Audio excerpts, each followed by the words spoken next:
Kwa majina naitwa Isaac Mungai, aka Kijana Msafi, chairman wa New Gamer Young Leaders Movement. Na leo nimekuja kuzungumzia yale mambo niliona yakiendelea kule Western.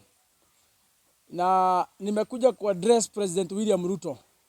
Kwa sababu niliona kwa mkutano yake, wale magaidi kutoka Western wanaitwa kina Dan Wanyama, wakiongea wakisema ya kwamba wanataka ku-isolate Mount Kenya. Nikasikia huyo mwizi anaitwa Dan Wanyama akisema mahali wanaelekea sasa itakuwa us versus them. Mimi nataka nikumbushe William Ruto kitu moja. Bwana William Samoei Arap Ruto, ile siku ulikuwa unakuja kulilia hapa Mlima Kenya, ile siku ulikuwa unasoma hapa Sunday school asubuhi, unasoma service ya kwanza, unasoma service ya pili, unasoma mpaka service ya jioni hapa Mlima Kenya, ukijaribu kulilia huku ndio watu wa Mlima Kenya wakupatia kura. Hao wezi, hao matapeli, hao maconmen wa huko Western kina Dan Wanyama hawakukua hapo. Ile siku William Ruto unakimbia hapa kutuambia mtoto wetu Bwana Uhuru Kenyatta anakutesa.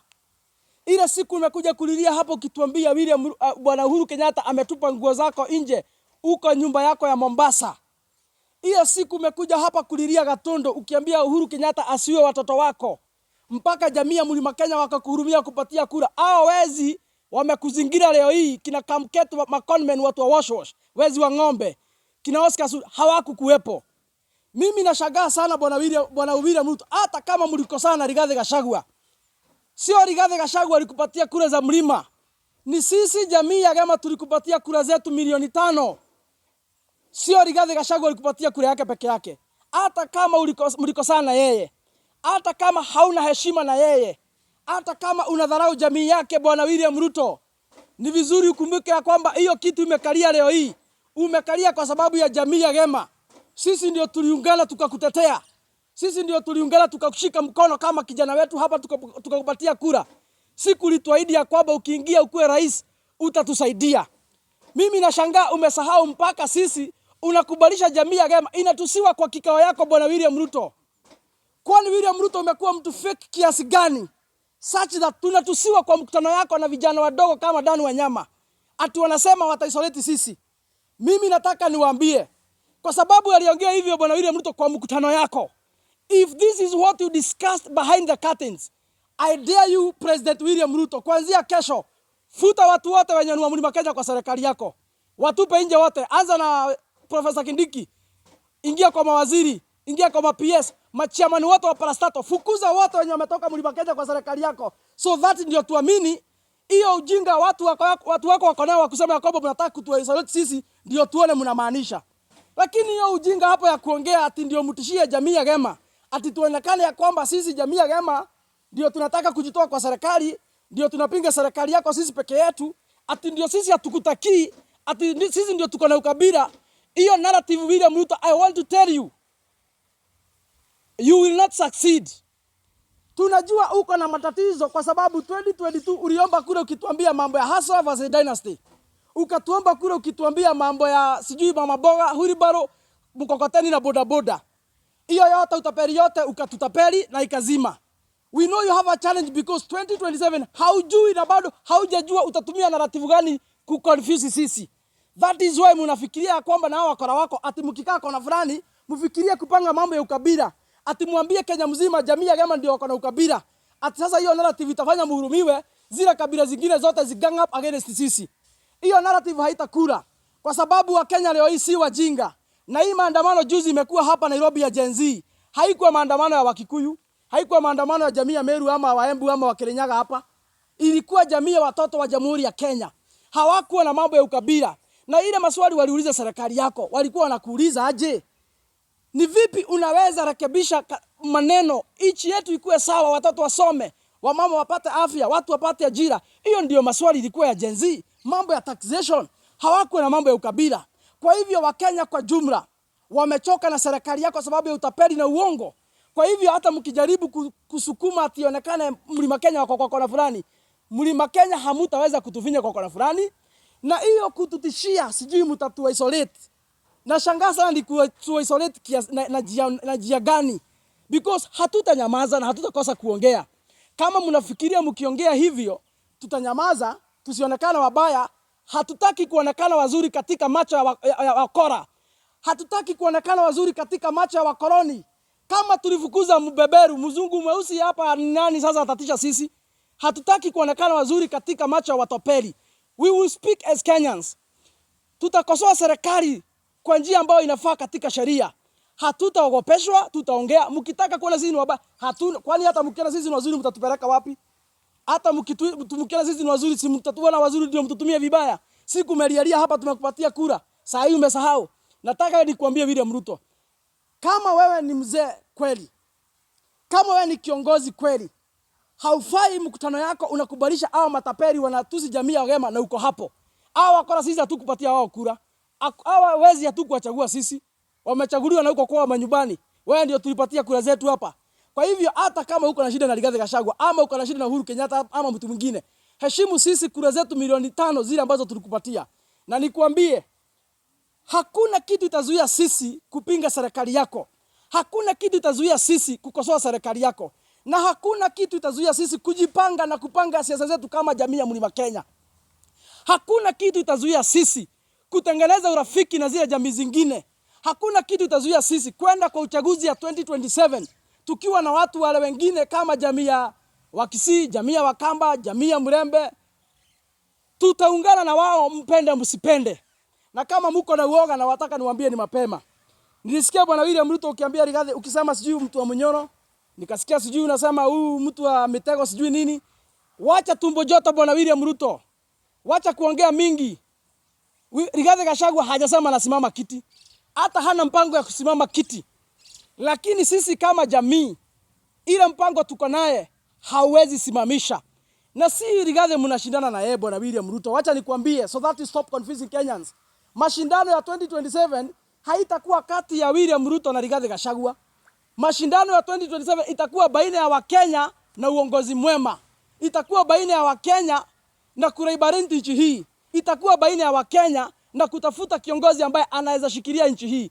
Kwa hivyo bwana William Ruto, yule mnashindana yeye 2027 ni Wakenya milioni 50. Wale ambao wamechoka na gharama ya maisha, wale ambao wamechoka na utapeli, wale ambao wamechoka na kudanganywa, ndio mnashindana na wao 2027. Mimi kama kijana msafi nikuwa mstari wa mbele. Kura yangu nitatokea mapema kuhakikisha kwamba nimeshindana na wewe.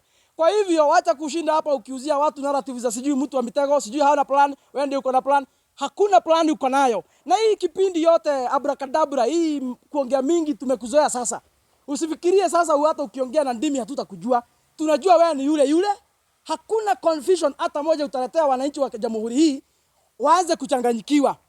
We are going to be very clear. Na hatutaki confusion. Adui yetu kama Wakenya ni bwana William Ruto, yule ambaye anaongoza kwa uongozi wa kimabavu na kifua.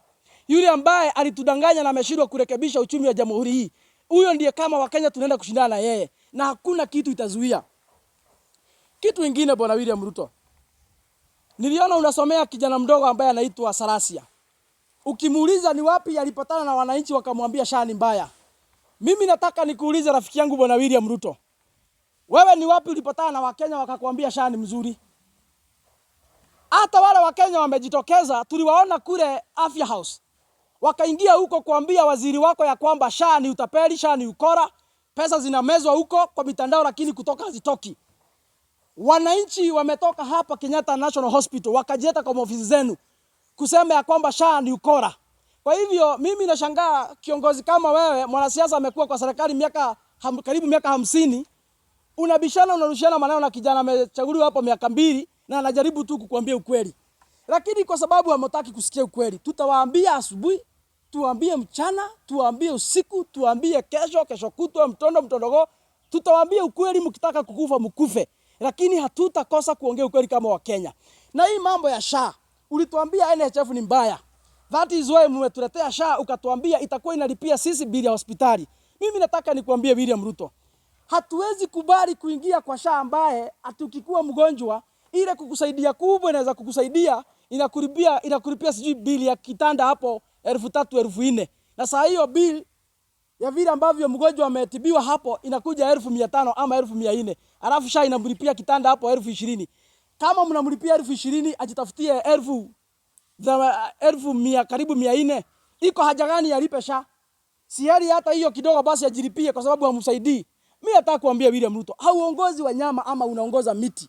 Unaongoza Wakenya ambao wako na akili. Wanaweza kupima hapa ni utapeli na hapa ni ukora. Kwa hivyo kama NHIF lituambia ilikuwa baya, tunataka kuona system ambayo itakuwa mzuri kuliko NHIF. Zile mambo NHIF haiko inatufanyia. Tunataka kuona mtandao program ambayo inatufanyia. And therefore, Wakenya wakiongea, unasema wako na mapepo, lakini sisi tunaongea ukweli. Na tukiongea ukweli baadaye mwenye mapepo ataonekana ni nani. Nikimalizia, niambie jamii ya Mlima Kenya. Watapeli wasiwauzie uoga. Watapeli wasifanye mnyamaze. Lazima tuungane na Wakenya wale wengine kutetea haki zetu. Sisi ndio tunalipa ushuru kama Wakenya. Sisi ndio tumeajiri hao matapeli. Na kwa sababu nimesikia wabunge wakisema sijui ongezewe mshahara. Mimi nataka niwaambie sasa. Ile mliona mwezi wa 6 last year, hiyo sasa ilikuwa kionjo. Kama mnataka kujiongezea mishahara huko bungeni, hiyo siku Kenya itakwisha. Kwa sababu hatutakubali. Hatutakubali. Mumenyonya wananchi, sasa mnataka mpaka kuwanyonya damu. Wananchi wanahangaika, wananchi wanakufa, wananchi wanateseka. Lakini nyinyi kazi yenu hapo tunawalipa milioni na ushuru yetu, lakini mnasema hiyo milioni haitoshi, mnataka muongezewe pesa nyingine. Mimi nataka niambie William Ruto, kama unapenda Kenya hii tafadhali, ongelesha hao wakora tulichagua kule bungeni. Waambie hiyo upuzi waache na wakomeshe. Sababu wakiendelea na hiyo maneno ya kusema wataka kujiongezea mshahara, hiyo siku ndio watajua Wakenya milioni 50 ndio wenye nchi hii, lakini sio wakora 350 wenye wanakimbia pale parliament kukula pesa yetu. Na hiyo si tafadhali. Lazima tutaongea, lazima tutatetea haki zetu. Na hii story ya kuogofesa mnajaribu kuuzia watu wengine uoga hapa, mtu akiongea mnamuua. Venye huyu kijana wa Nakuru kule Moro aliuliwa. Hiyo inaonyeshana ya kwamba nyinyi ni waoga. Nyinyi ni waoga kabisa. Kwa sababu kama nyinyi sio waoga, hamwezi huwa kijana ambaye kazi yake tu ni kuamuka anatetea wananchi wa huko kwao. Hamwezi huwa kijana ambaye kazi yake akiamuka ni kuongea tu mambo ya ukweli. William Ruto siku umeapishwa hapo ulituambia kwamba tunataka opposition ambaye itakupeleka mbio. Baadaye ukaingiza baridi. Usiku kama Nicodemus ukakimbia kwa Raila Amolo Odinga na ukamwambia I withdraw mambo ya opposition, utamtafutia kazi. Ukameza opposition. Na wewe ndio ulikuwa umetuambia kwamba hauna shida na Wakenya ambao wanakuuliza maswali. Sababu ulinunua kiongozi wa upinzani Raila Amolo Odinga. Sisi Wakenya milioni 50 ndio sasa viongozi wa upinzani. Na sisi wenyewe ndio tunajitetea moja kwa moja kutoka kwa maboma zetu. Moja kwa moja kwa matelevisheni. Moja kwa moja kwa TikTok, Facebook, WhatsApp, kila pahali. Sisi Wakenya ndio tunajitetea moja kwa moja. Na ile kitu ambao ulitisha ndio tunakupatia a strong opposition. Ukijaribu kutuletea program ambayo haieleweki, tunakuambia hapa unatukosea, hapa unatupoteza, hapa unatumia pesa yetu vibaya. Na tukikwambia hivyo haimaanishi tu hatupendi nchi yetu. Tukikwambia hivyo haimaanishi tuko na shida na wewe kama mtu binafsi. Tukikwambia hivyo tunataka na tuko na haja sana na uongozi bora katika nchi yetu. Ndio tupate mabadiliko, ndio tupate ile maendeleo ambayo inafanya tulipe ushuru Kenya hii. Ya? So mimi kama kiongozi wa Gema hapa Mlima Kenya, vile ambavyo mambo inaendeshwa, vile ambavyo marafiki zako wameanza kuongea, tukipitia hiyo barabara naona mambo itawaka. Nafikiri nitamalizia hapo, lakini pengine naweza chukua swali moja ama maswali mawili alafu tutamalizia. Kama kuna swali.